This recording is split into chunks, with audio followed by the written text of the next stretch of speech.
ताज्या बातम्यांसाठी महान करेला सबस्क्राइब करा आणि बेल आयकॉनला क्लिक करा। लेखक गुणवंत पाटील यांचे जनता विद्यालयात परीक्षेला सामोरे जाताना विषयावर मार्गदर्शन। तुर्केवाडी तालुका चंदगड येथील जनता शिक्षण प्रसारक मंडळ संचलित जनता विद्यालय तुर्केवाडी विद्यालयात इयत्ता 10वीच्या विद्यार्थ्यांच्या बोर्ड परीक्षेच्या पार्श्वभूमीवर भरळ कथा संग्रहाचे लेखक गुणवंत पाटील यांचे परीक्षेला सामोरे जाताना या विषयावर व्याख्यान संपन्न झालं। अध्यक्षस्थानी संस्थेचे सचिव GN पाटील हे होते, तर प्रमुख उपस्थित म्हणून विद्यालयाचे माजी विद्यार्थी पत्रकार प्रसाद प्रभू उपस्थित होते।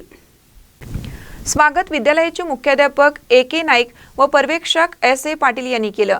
इयत्ता 10वीचे विद्यार्थी फेब्रुवारी महिन्यात बोर्ड परीक्षेला सामोरे जात आहेत।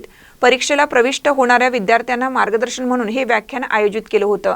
आपल्या व्याख्यानात लेखक गुणवंत पाटील यांनी परीक्षेला जाताना आत्मविश्वासाने आणि धाडसाने सामोरं गेलं पाहिजे।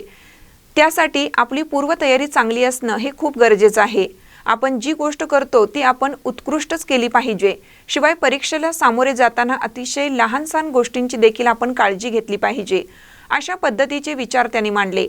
यावेळी प्रमुख उपस्थिती म्हणून लाभलेले पत्रकार प्रसाद प्रभू यांनी शाळेच्या आठवणींना उजाळा दिला। शाळेचे मुख्याध्यापक AK नाईक यांनीही यावेळी आपलं मनोगत व्यक्त केलं। कार्यक्रमास विद्यालयाचा सर्व अध्यापक वर्ग, विद्यार्थी व शिक्षकेतर कर्मचारी उपस्थित होते। सूत्रसंचालन BN पाटील यांनी केलं, तर आभार पर्यवेक्षक SA पाटील यांनी मानले। महानकर न्यूजसाठी प्रकाश रायनापुरे, चंदगड।